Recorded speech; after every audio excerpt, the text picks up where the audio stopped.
Welcome to part 2 of my Halo CE story commentary. This video is going to be on the levels Silent Cartographer and Assault on the Control Room. I think this makes up the second act of the game, and brings us to the conclusion of the first half of the game, which is the highest point, right before the twist of the Flood reveal, which we'll cover next time. The Silent Cartographer is part open world and part story-focused mission.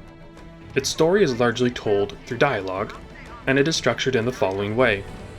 It opens with a set piece that sees us landing on a beach and storming the Covenant. Afterwards, we get in a Warthog and we explore the island to find the map room, where we are locked out, and then we have to go find the door override. Or you can switch this up depending on how you play it. This allows us to explore the level at a lax pace.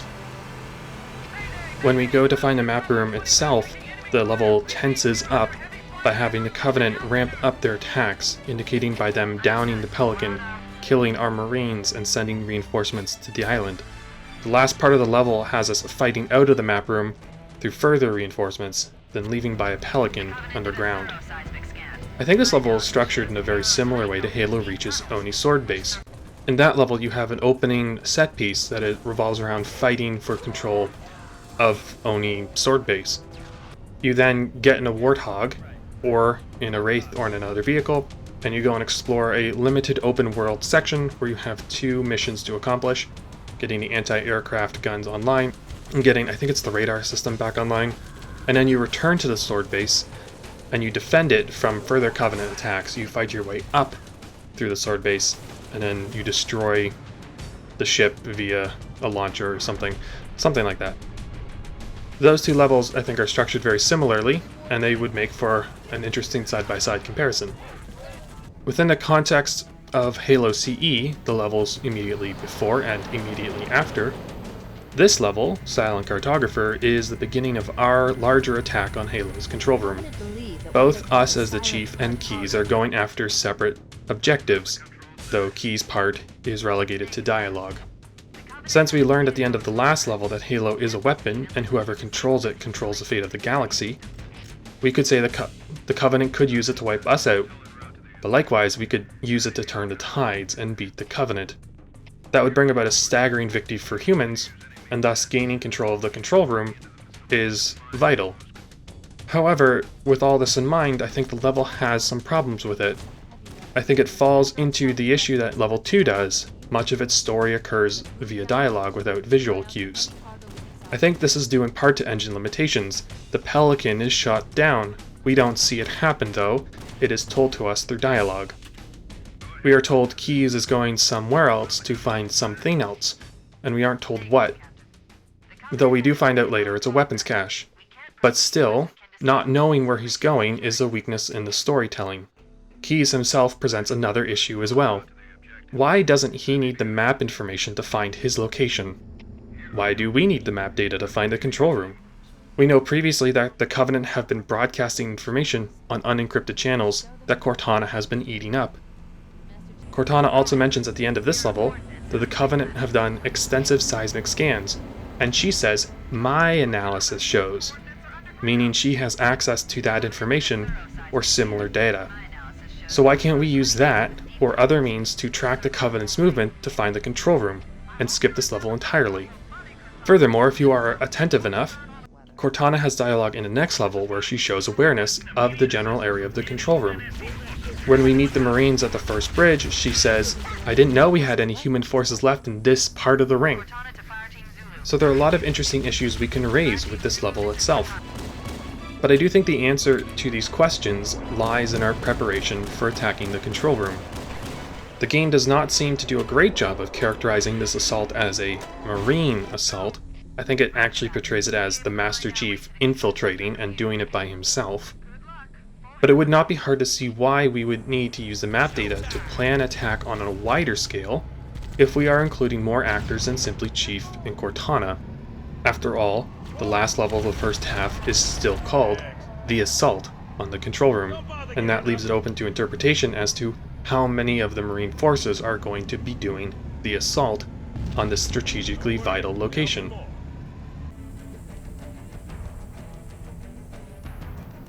And I want to pause here to say something completely unrelated. In the opening cutscene, we see a Forerunner building with watermarks that denote the changing tide levels. The brown coloration on the lower part of the pillar is likely formed by the high tide of the ocean, meaning most of this level would get submerged during high tide. But how do tides work on the ring? On our planet, the tides are caused by the orbit of the moon.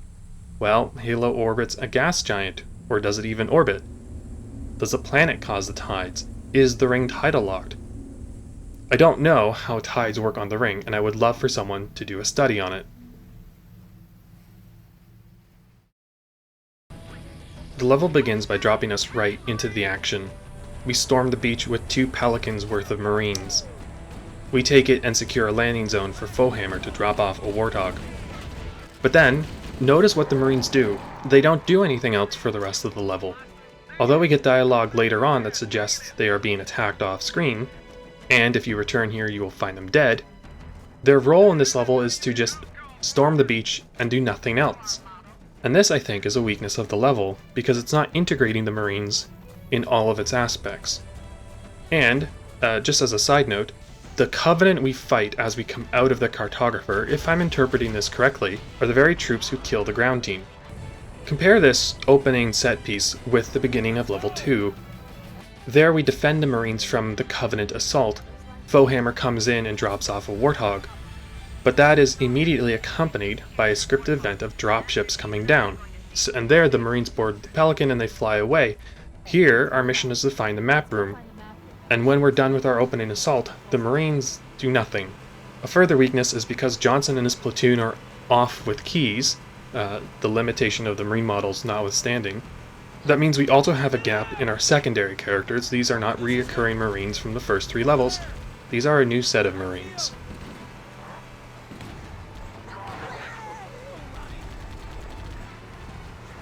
We see the Covenant dropships dropping troops off all over the island.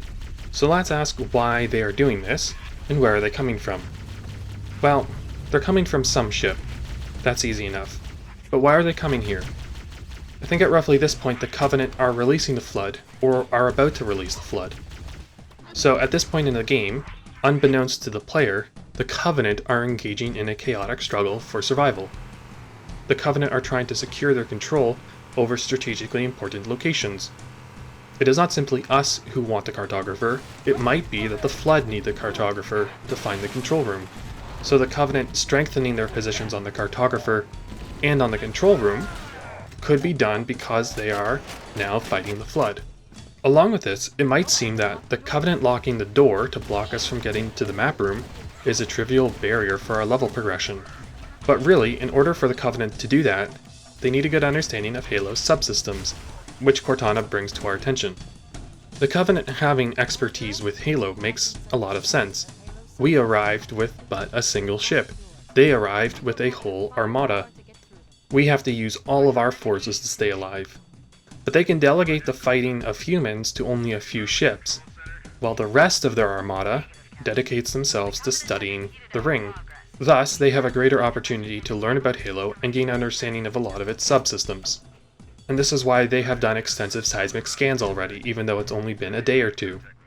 Nevertheless, without realizing it, our fight with the Covenant in this mission and the next one has evolved from Act 1 of the game.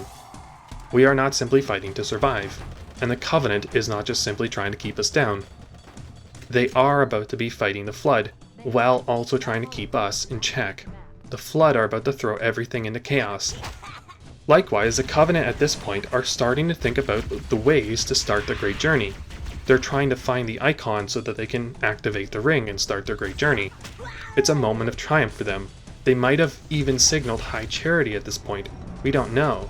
But since High Charity finds its way to Halo 1 at the beginning of the next game, well, good chances are that they've told them about the situation. This means that our situation on the ring could escalate very quickly over the next few days. Since we have some time to explore the island and find all the buildings, let's take a moment to talk about Halo's use of pathetic fallacy. Halo uses the daytime, nighttime, or the light and dark settings to help convey a mood for its levels. The Pillar of Autumn uses the dark of space to give a tense mood, as does Truth and Reconciliation with the nighttime on the ring to give mood for our infiltration and assault. Halo Level 2 and the Silent Cartographer Level 4 use daytime to embody a more positive, relaxed mood as you explore open settings in a Warthog. Assault on the Control Room uses daytime to embody its climactic crescendo at the end of the first part of the story.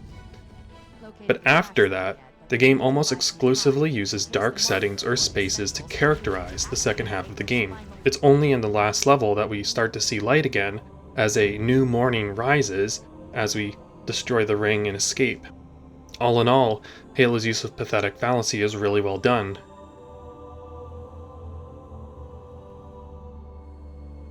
Bravo 22 takes heavy fire and crashes. The fact that this event occurs via dialogue is not great. Again, it's likely that the engine just couldn't actually handle a pelican crashing in gameplay. I think even later entries have pelicans go off screen in order to crash. But we can ask a larger question. Why is the pelican being shot down? Well, it's shot down because the Covenant shot it down, whether Banshees or dropships or anti-aircraft guns. And it is enough to say that the Covenant are just launching a counterattack. This pelican is a victim of their actions. Thus, the Covenant's counterattack will create a push and pull dynamic on this level. We started the level by attacking Covenant positions. The middle of the level has them attacking us, and we are now defending.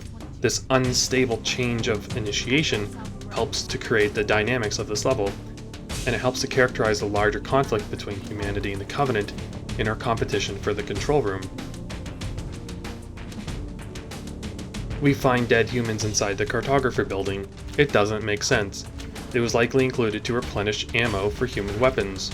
If you move this marine to the top part of the cartographer building prior to the locked door, you could make it make sense.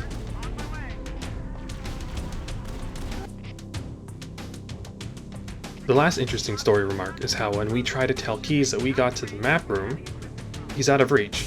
This is a subtle clue of the flood. But because Keyes had mentioned earlier that this might happen, it doesn't raise suspicion at first. But on a second playthrough, we know that Keyes is out of reach, because he's reached the swamp where he will be devoured by the flood. Remaking Halo in a modern engine, like Unreal 5, would provide a host of new opportunities to reimagine this level, and I want to make some suggestions of how to integrate the story and the gameplay for this level. And I want to remind you that Halo uses combat encounters as story vignettes. First, I think we can strengthen the opening set piece when we storm the beach by connecting it with the cartographer building itself. This level is largely an explorative one, and actually our Marines don't need to do anything, which is why they don't. But they can hold down the fort of the cartographer. If our beach assault ends with us reaching the outer platform of the cartographer, we can then fight our way inside, and they can stay there to defend a strategic location while we explore. This would also mean that we would push up the getting locked out by the door event to immediately upon finishing our beach assault.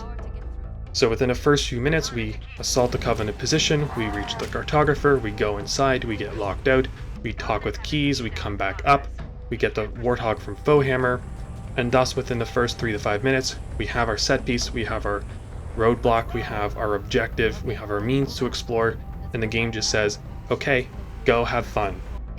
Secondly, obviously the pelican crashing, which I talked about, is indicative of the Covenant making a counterattack. We could just make this a bit clearer. The Covenant send reinforcements of hunters at the middle stage of the level. We could also have them introduce the Ghost here. If you didn't know, the Ghost and the Wraith are introduced at the same time. The Ghost doesn't get its own level, yet the rocket launchers do.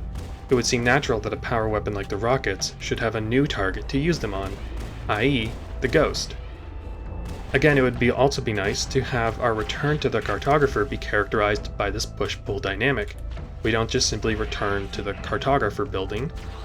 When we return, the Covenant should be attacking our Marine forces that are now defending it. We can then use our Warthog and our rocket launchers to help defend the Marines by flanking the Covenant positions. Although our victory is short-lived because the Covenant launch yet another attack spearheaded by invisible elites, which puts pressure on us. But ultimately we triumph and come out on top. This can help reinforce some of the ideas I talked about last time, that we are facing an existential foe and victory comes at a cost. The Chief is a heroic figure, but he's also a sole survivor. The losses that we receive to achieve victory are staggering, so having us get to the map room but then have to walk over the corpses of the Marines as we exit will help showcase that idea. Third, I want to ask a question. Why do we fly the Pelican underground at the end of the level? I hope the answer is because it is cool, because it is cool. But aside from that, there's no real reason to do so. So let's just make one. And let's do that by adding a Covenant ship to the skybox. Who doesn't love Covenant ship design? And amid the clouds above, they look absolutely stunning. So let's insert one in the clouds. But also, let's do something a bit more with it. Let's have it start the level fairly off in the distance. But at the middle portion of the level, we have it move closer, noticeably closer. Then as we come out of the cartographer building at the end of the level, it is threateningly close. Having it be in a skybox and having it move closer over the course of the level would give Silent Cartographer a subtle ticking time bomb effect. It would act as a timer that is making us feel tense or crunched for time the more we progress through the level, without actually adding any timer. It would help to explain why we need to run away from it by going underground. We can't just fly away, the banshees or dropships or the ship itself will just shoot us down. We need to go underground because it's the only safe alternative.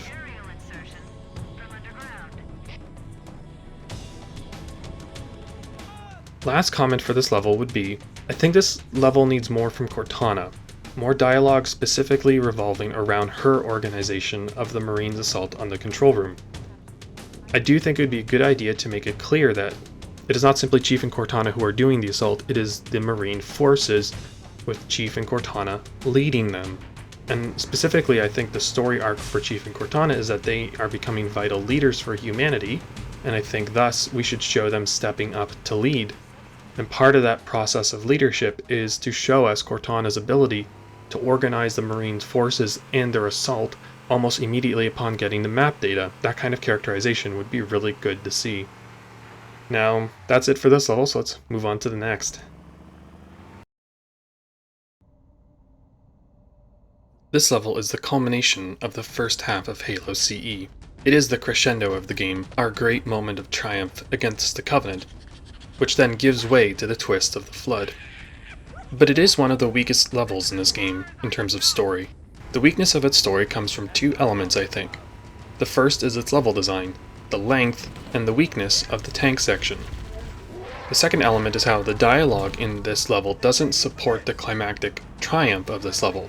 So I want to talk about these two aspects of the level, and then I'll draw attention to the ending cutscene as well. Assault on the control room is long. I want to repeat the idea that I put forward in Truth and Reconciliation. If a level is too long, it can bog the pacing down, and a long, slow-paced level seems to work against a crescendoing feel of an action-packed attack. Considering the title of this level and its placement as the culmination of the story so far, it should feel like our great triumph. Consider how other Halo games achieve similar results. Halo Reach's Tip of the Spear and Halo 3's levels, The Ark and Covenant, are able to embody climactic triumphs of different kinds. Tip of the Spear is the closest analog to what Assault on the Control Room is doing. They are both first-half climaxes that lead to a twist that shifts the story into a darker direction, but Tip of the Spear makes it seem like you are a part of a grand Marine assault on the spires. Meanwhile, Assault on the Control Room doesn't have that same vibe. Despite the control room of Halo being one of the most important locations in the trilogy, and the faction who controls it controls the fate of the galaxy, our assault on this place fails to capture the feeling it probably is meant to convey. One of the big reasons why I think this is the case is because the tank section ends unceremoniously. If you look at where it ends and how it ends, there is no grand finale. The pillars there just end the tank section, and then we have to proceed on foot. We even have to leave our Marines behind so that we can explore honeycombed rooms and bridges. Everything that occurs after the tank section and before the control room proper feels like it is padding out the length of the level, and it really kills the pacing and excitement. Now, this was Bungie's first tank section, so we can cut them some slack. But I do think you could cut out everything after the tank section, up until the control room, and the level would feel better. If we take levels like the Ark and the Covenant, their tank sections end with these big culminating fights with scarabs. If this level ended with something similar against Covenant forces at the control room proper, that would make for a great finale action set piece. Perhaps not using a scarab, but something akin to that scale here at the control room. Now, when we cross the first bridge at the beginning of the level, we hear Cortana comment on the Marines. She says, "I didn't know there were any Marines left on this part of the ring." I talked about this dialogue earlier, but this dialogue is actually bad. Not because it's poorly delivered, but because it's poorly contextualized. In the context of this level, Cortana should not be surprised that there are Marines who are still around. We are, after all, supposed to be attacking the control room, and hopefully that means that the Marines that are in this level are here because they are participating in that attack. But Cortana's dialogue indicates that they are survivors who just happen to have landed on this section of the ring. And think of this. We needed the map information from the cartographer to find the control room, yet it happens to be in a place where Cortana knows of the area and knows of the Marines in it. She knows all that, but she didn't know the control room was here. Like, possible, but it's just very weird. And it doesn't add to the characterization of the level as a climactic feeling. It's not just some coincidence that these Marines are here, or at least it shouldn't be. The dialogue, like this one, reveals that there are elements of this level pulling in different directions, and it doesn't give it a cohesive feel. I think this level is a really good example of how you could take design choices from other Halo levels and use them to make this one more cohesive. I am convinced that the level would be better suited to have the tank section culminate in a final attack on the control room itself. I think we could and should cut out large swaths of the second half of the level to make that happen.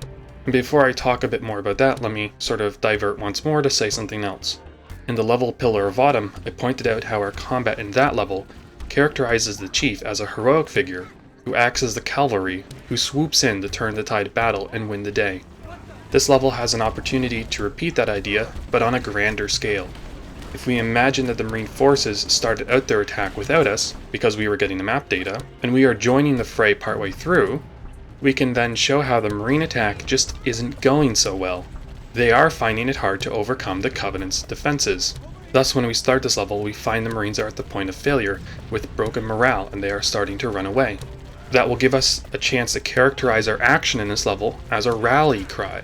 Our presence, our actions, our fighting renews the spirit of the Marines that we come across. We lead the charge and cause the Marine forces to regroup around us, following our lead, and we lead them to victory. We snatch victory from the jaws of defeat. We are the cavalry who come into this battle, turn its tide, and cause a snowball effect that ends with our stunning upset against the Covenant.